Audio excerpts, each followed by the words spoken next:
Well, today I'm helping one of my students prepare for an upcoming opponent. Stefan, rated 1200, is facing an opponent rated 1300 very soon. Now, Stefan's done very well over the last few months that we've been working together. He's managed to get his rating from 900 up to 1200, but still, he's having some trouble beating a friend of his. So I'm going to help him out with this. And I'm going to play in a way which I don't normally play, but which is more similar to the way that his upcoming opponent plays. So the classical variation against the Caro-Kann. I prefer to play the advanced variation. I think this is much more testing for black, but the classical variation is what my student's friend often plays, and now already we've got something a little bit different here. Knight to f6. I've seen my student in the past play bishop to f5, so maybe he's also prepared something here. This is actually quite a good way for black to play as well. These doubled pawns might look ugly, but it allows fast development for the bishops. So this bishop is free to move, so is this bishop. And I'm just going to play, as I said, the way that I expect his opponent to play. So bringing the knight out. And yeah, this pin of the knight is annoying, but it's not fatal. We can just unpin reasonably easily. And you can see that black's position is fine. Okay, this pawn is something that you need to be concerned about sometimes. It's often worth reinforcing it with c3 just to prevent any possible problems. One of the things about the Caro-Kann is that in general, as white, you want to preserve this light squared bishop. This is your good bishop. One way to know this is that the color of the pawns in the center of the board often determine which bishop is your good bishop and which is your bad bishop. So with a pawn on a dark square, the light squared bishop is going to be better in general. Now, like I say, I'm playing this as though I'm my student's upcoming opponent here. I'm not so familiar with this way of playing with white, but still, the point of the exercise of giving my students some preparation is not to show off my opening theory or, all the things that I've prepared against opponents of my own level, but to help him actually beat his upcoming opponent. So that's what we're going to do. Okay, bishop to d6 makes a lot of sense. Just pointing the bishop at the king side. And I expect that my student's upcoming opponent will simply castle kingside here. I've seen that my student's upcoming opponent tends to keep things simple. Okay, so what's going on in this position? Well, we've got an open e-file. It's worth seizing control of that. Also, this pawn on d4, as I mentioned, could be a problem in the future. And black has got some sort of an attack towards h2. There can be some ideas of, let's say, bishop to c7, queen to d6, eliminate this knight, and then checkmate on h2. That's something that, as white, I need to watch out for. So how to create problems for black? I mean, this position, honestly, doesn't feel very good for me. It feels like I've got nothing at all out of the opening, which is one reason that I don't enjoy playing it. So what to do? If I understand that this plan could be coming, how would I try to fight against it already? That's one question. I could also try and just get the knight over here, maybe get this traded, and then the knight could come into this aggressive square. That's possible. Maybe simple is best. Maybe just bring the rook to the open file. I said to my student as I was preparing for this game that I was more excited about helping him beat his upcoming opponent than I was about my own tournament preparation, which is quite funny perhaps. But Yeah, different challenges in chess. Helping him beat a 1300 rated opponent, it's actually quite exciting. I don't know, for me anyway, it's a different type of challenge. Rather than um, competing at the board, getting into the mind of someone else and helping them uh, gain a victory, which will be very meaningful, I think, to my students. I think actually when we started working together, this was one of his goals. I asked him, what do you want to achieve from our time together? He said, well, I want to improve my um, opening play, I want to blunder less, and so on. But then when I dug in a little bit deeper, his real motivation was to beat his friend. Okay, so this move b5. What can we say about this? Well, I'm not such a fan of this, to be honest. I feel as though this is a bit weakening. This pawn could become a problem in the long term. And I think it's in general the wrong plan for black. Like I was saying, I think black's main way of playing this is with the bishop to c7, queen to d6 idea. He's also left his knight on its starting square for a bit longer than I think he should have. And let's see whether that comes back to hurt him. Yeah, so this is underdeveloped, this is weak. I'm actually now thinking that perhaps I want to provoke some exchanges. Like if I could get the bishop, if I could get him to take here and I get the bishop here, then there's quite a bit of pressure on this pawn all of a sudden. Although that might be expecting a bit too much. Maybe that's optimistic. Opening up the A file is another idea, perhaps for my benefit. If he advances, I can just capture, but then he captures here. No, not so sure about that one, actually. Maybe that's actually his plan. He wants to play this so that he can recapture with the bishop if I take. Although I don't have to take. So the correct plan often comes from the correct evaluation of the position. And I think this is the weakness. And I'd like to see what happens when I put the question to the bishop. If he takes, I think I get a really nice position after I recapture here with this pressure on the diagonal. Instead, he moves away to h5, which makes a lot of sense. Now, do I go for these trades? If I went here, we could get capture, capture, capture, capture, and I've got good control over the E file in that case. Yeah, I said that this bishop is my good bishop, but then again, every position is different. What if I went here? Then there could be this capture, right? That could be a problem, ruining my pawn structure. Let's go here instead. So what I'm looking for now is to get all of these trades and just take advantage of the fact that that white is a bit better developed than black. Like, we're going to get these trades, I think. That's what I'm expecting anyway. And then I'll have control of the E file. And I'm also going to have this square.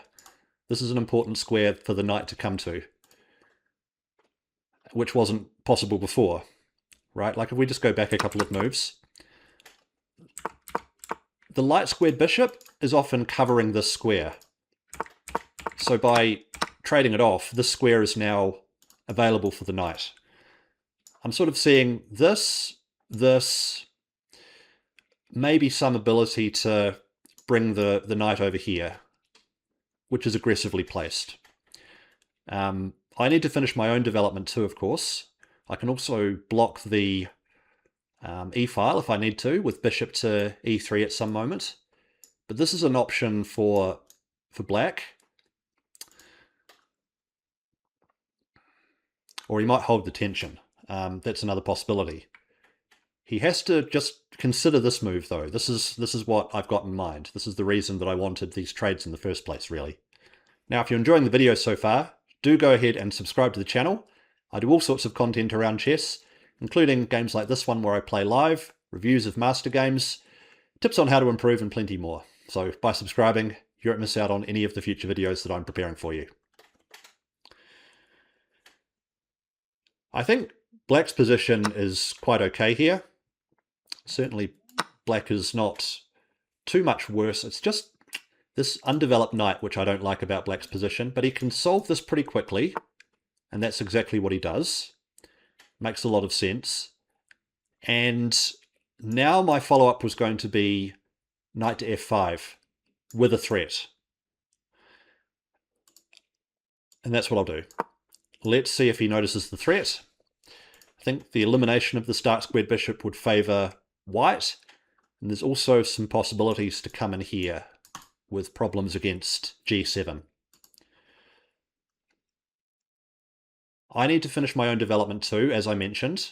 So at some point I need to get this bishop up at starting square so that the rook can play.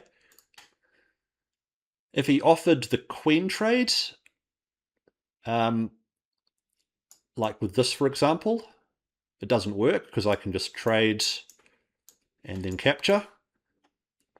That check isn't a problem because I've got this escape square in that line. But the knight on f5 is very strong, and it's always an achievement if white can get it there. Again, I think earlier the move b5 wasn't quite correct. Yeah, like this was not in keeping with the plans that black should be going for. Advancing on the queen side, it's actually not the way to play this position. Like, part of knowing an opening is also knowing the thematic middle game ideas. And yeah, as I was saying before, bishop to c7, queen to d6, and attacking white on the king side is usually the way that black plays this type of position. But let's go back to the live position and see what will come next. He obviously can't play g6 because that will just lose the bishop. He might drop it back. That might even be the best move. But then I've got queen here. Okay, instead he goes back. I actually quite like that. That's quite a nice idea. Just adding extra defense to the square and anticipating my next move. So kudos to my student there for understanding what the priority should be in the position. So another way that I could look to add pressure is with queen to f3, introducing a threat. Although that threat is quite smoothly met with this, or even with advancing actually. Yeah, he can't advance right now because that pawn is defended. So I think I'm actually going to use this moment to just improve my position, take over this diagonal. Like at some moment I might even be able to play the bishop in here, getting the knight to an aggressive square. I needed to get that bishop up at starting square at some point, and this is the best diagonal for it, clearly. Like it controls b8. If it gets attacked, then I can always move it back. He might attack the knight now, but in that case, I could always move it away. Okay, so he wants to come into this square or this square. Nice play, actually. I mean, nice idea from my student, I think. So what can I do to counter this? I mean, one thing that you can always consider when your opponent makes the threat is whether to allow the threat. So am I actually so worried about this move? Maybe not. I mean, it attacks this pawn, but I could always... I mean, it's actually defended for the moment. A rather sneaky plan could be queen to g4, because that comes with the threat of check, and then the king moves and capturing here. So, I mean, if I play queen to g4, I think we'll be putting my student to the test, right? Does he see my threat in the position? I mean, clearly this is defended, but does he see the check? And actually also, this is an interesting tactical pattern which I've shared on the channel before. There can be, if the queen's on g4, the possibility of sacrificing the bishop here. In this case, it wouldn't actually be a sacrifice because it couldn't be taken, but adding pressure to this pawn can be another idea. So in case of, like, if I play queen to g4, in case of knight to d5, I've got this winning sequence, yeah? Knight to h6 forces this, and then that would be winning. So let's go for this. I can't see an immediate refutation to this move.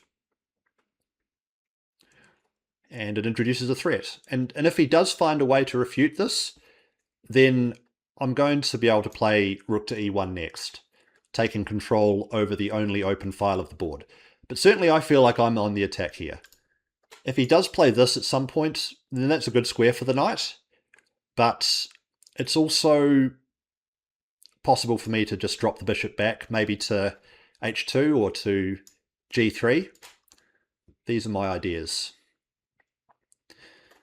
I mean, there could also be the idea of bishop to d6 in this type of position. Yeah, like I'm not exactly sure what my student's next move is going to be here, but the idea of bishop to d6 means that if he captures, then I'd have checkmate. So there's quite a few problems for him to deal with just at the moment.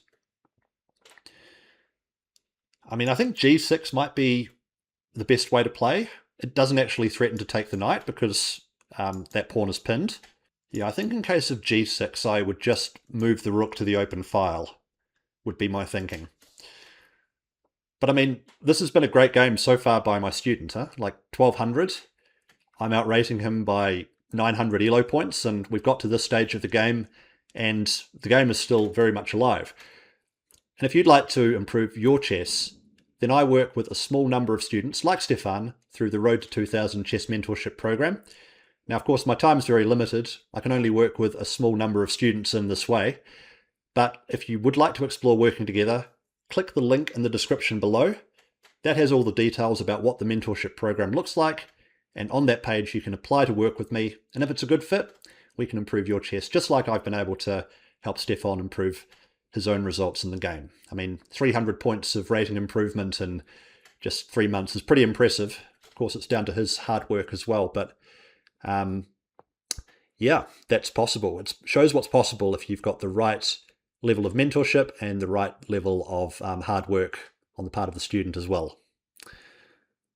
Now, he's having a good think here, which I think is very wise. This is an important position, which is vital to get right. g6 is the move that I would be tempted to play on a surface level. But there could be other moves. Let's see what else. I mean, he can't play h6 because that runs into this same exact problem. Although in that case, he would have king to h7, which wouldn't lose the queen, but still it loses a pawn, so it can't be the best. h5, that's no good, is it? Because it just allows me to take. If his idea was to follow up with this, then I could drop back, and that's not actually a fork anymore. Just to show the idea, h5, take the pawn, follow up with this. I can drop the queen back, and then the pawn on g6 can't take the knight. Let's see, what else? What else could he try? He can't move the bishop because of the threat of checkmate.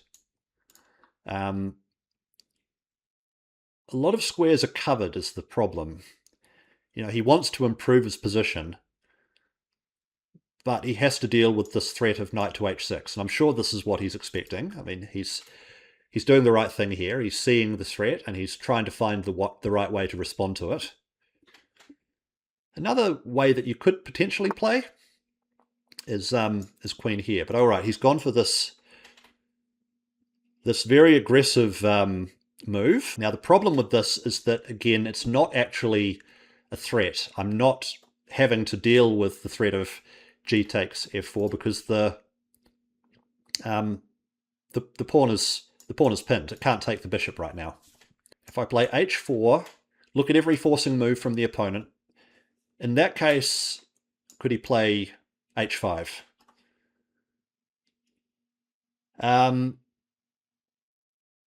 Drop the queen back. The pawn's still pinned. Follows up with this one. I mean, it does seem very weakening, doesn't it, of black's position. But concretely, how to take advantage of this? Could I play this here now? I don't think so. That still doesn't quite work, does it? I mean, yeah, because this pawn is actually advanced to g5, meaning that there's no threat of taking on g7. like before, when this pawn was here, this sacrificial idea did work because I could take on g7, but not now.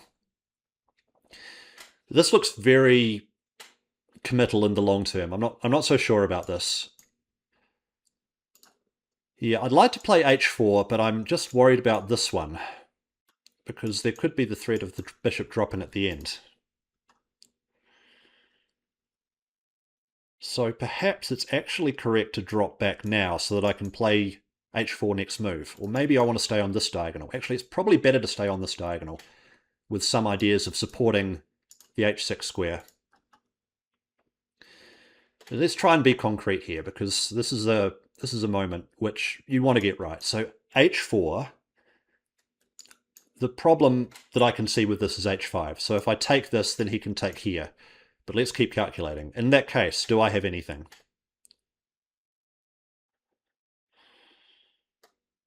It seems as though black has just won the bishop pretty cleanly, actually. So I'm going to drop back, make this concession. Is that what I'm going to do? This one is going to be met by this one, though. Maybe I don't want him to be able to win a tempo with this move. Okay, I'm going to actually drop back, and I'm going to be playing this one next. This knight is still strong. Actually, this is now an outpost. Okay, that's the move I expected, of course. And now the idea was to follow up with this one. Just checking, no immediate threats. Yeah, this seems to be opening things up quite nicely now. Okay, he's looking to defend this way. This does look quite shaky though, doesn't it? Let's see, this one, this one. I mean, at a bare minimum, I'm getting the queen into a very aggressive spot here. Maybe I just want to hold the tension and prove the rook. This does need to be improved at some point, so let's take control of the open file. In chess, it's often a good idea to keep the tension rather than release it too early. Like if I take here, then he'll take back, and then that's one less thing for black to think about. But while I keep the tension, every move he has to consider, well, what if white takes? You know, if you're black here, this capture simplifies the thought process. But having the threat of taking here means that there's some extra complexity in every single position. And plus the rook needed to be improved, and clearly it's better on the open e-file. It takes away some squares. There might be, who knows, there might be some sort of tactic involving the rook coming to e7 or e8 at some point. This bishop here, though, just bear in mind, does create a back rank mate problem for myself. It actually acts as a pawn, you know? If ever black was able to deliver a rook to the back rank like this, then I'd be checkmated. So always something to be aware of when you put a bishop on h2 like this. But I think in general, black's king side looks very shaky, and I'm pretty confident that this is probably going to be the thing that decides the game, but I don't need to be in a rush here. I can improve my position slowly. The rook might even come to the fourth rank to participate in the attack somehow. All right, so now he's come into h7. And let's see, is that an improvement for black? I'm not so sure it is. That feels to me to be quite weakening. If I take here, he could take this way. I could also bring the queen here with this discovered check threat, which would probably provoke him to move back, one would think.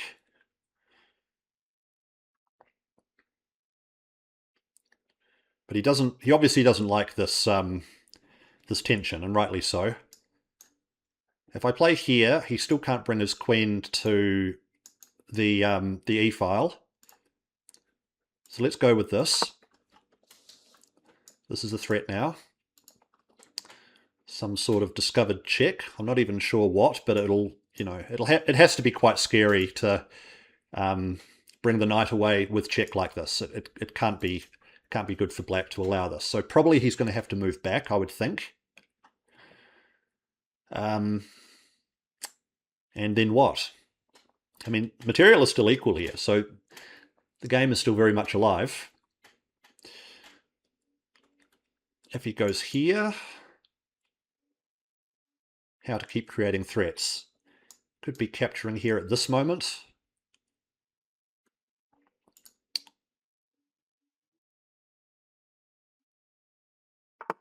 Okay, he does do that. Makes sense. Now, I think if here, he has to take this way. And there can be the possibility of looking to open up even more with this move. Just notice that this one, if I could get the knight to this square, would be a serious problem for black. If I take here, then I think he has to take this way.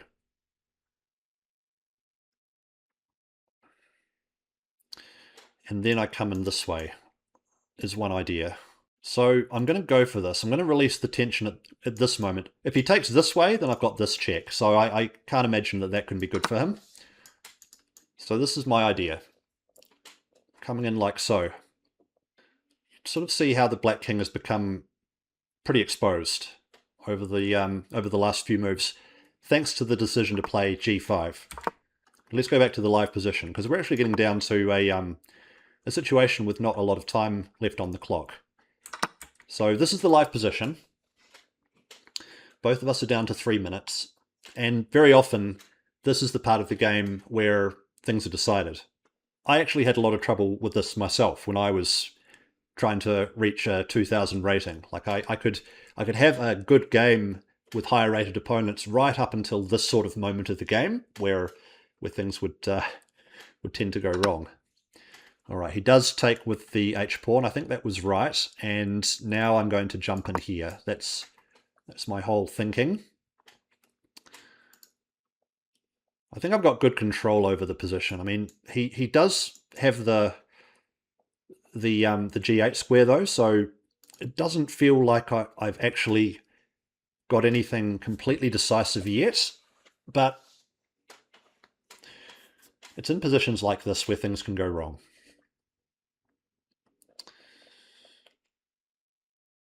Just trying to see how I can further open things up. I mean, rook to e4 seems very tempting also. There might be a ladder mate eventually. If I can deflect this pawn away, something like this. On the other hand, everything for the moment seems to be covered. So check here, and there's not actually a checkmate, which is why I'm thinking rook e4, provoking some advance here to open things up a bit more. And if he takes, then I take back with the bishop, he takes with the knight, and then I've got the rook here. It could get very double-edged here in the last few minutes. Now, you should also be thinking, of course, what your opponent could be planning. Like, what could black's counterplay be here? Well, I suppose it would be on the queen side. Some sort of a5, b4, but that seems very slow, and I don't think I really need to be concerned about this, just for the moment. I've also just seen a pretty attractive looking move in the form of rook to e5. Just want to see if this move works. This looks very, very fun. It might not work though. Sometimes fun moves don't actually provide the desired result, but the thing is, if he takes, then that check, no, it doesn't quite work, I don't think. Interesting, but not quite. He could be looking to exploit the pin, although I've always got the ability to give the check and unpin. Like, I'm thinking about something like this, where I can't take because then the queen would drop. But I've always got this check in my back pocket. I think my original idea of this is probably the way to go. Now, he might be looking for this trade. That's also possible and may even be the right way to go. I mean, nice game, really, though, from my student. That's exactly what he does. Very good, very good. Do like it. Now, is there anything now? Check here. Still need to look at this every single move. If I initiate the trade, the problem is that he gets his queen to the e-file, and that's exactly the type of thing that I was looking to avoid, if you remember. I might need to play an endgame here. Yeah, like if I initiate this trade, then the queen gets here, and then there's this threat. That's the type of thing that I was previously concerned about. I mean, if he takes, I always still do have the ability to take back, maintaining control over the e-file, so there's not actually a threat for the time being. I mean, nice plan though from my student. Let's see what I can actually do about this. Okay, I'm going to go with this. Just looking to improve slightly, so that now this capture can be met by recapturing this way. Although that has weakened this square, so I've got to be concerned about some potential queen takes here, followed by a knight in here, but it doesn't quite work at the moment. But yeah, that move might have been a little bit weakening, but down to a small amount of time on the clock. I mean, this does free the queen. Okay, he goes ahead and captures, which I think is probably not correct. Do I take with the pawn or with the queen? Let's go with the pawn. I think this is... Okay, yeah, unfortunately that's the crucial mistake, because I take the knight while also defending the queen. And now I've got an extra piece. Now that's a shame, because that game was extremely tough. But yeah, when time gets low, this is definitely the sort of thing that can happen. Now then, how to convert. The key thing is to not relax. I'm going to look to target this pawn on a dark square, and I'm going to fix black's pawn structure on the queen side. So this move is coming next. He's going to play this, of course, and then I'm going to be able to reroute the knight. So with the extra piece I should be winning, but with time being low, of course anything can still happen. So let's see, do I want to allow this? This knight would then defend the pawn on the light square, which can never be attacked.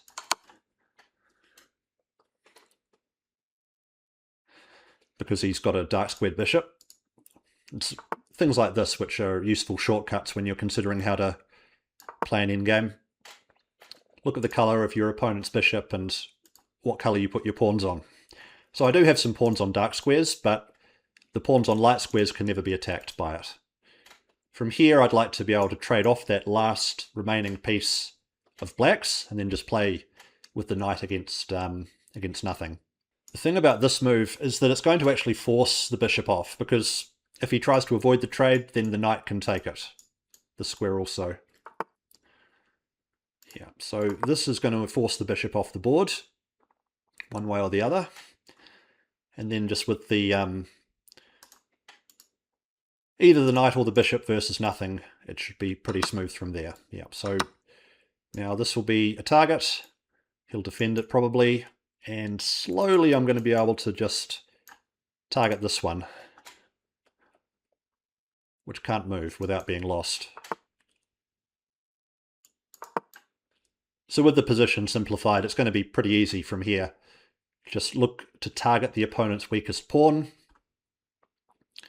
and that should be the way the game is decided. This is going to be the problem. This one is no good, it can just be taken.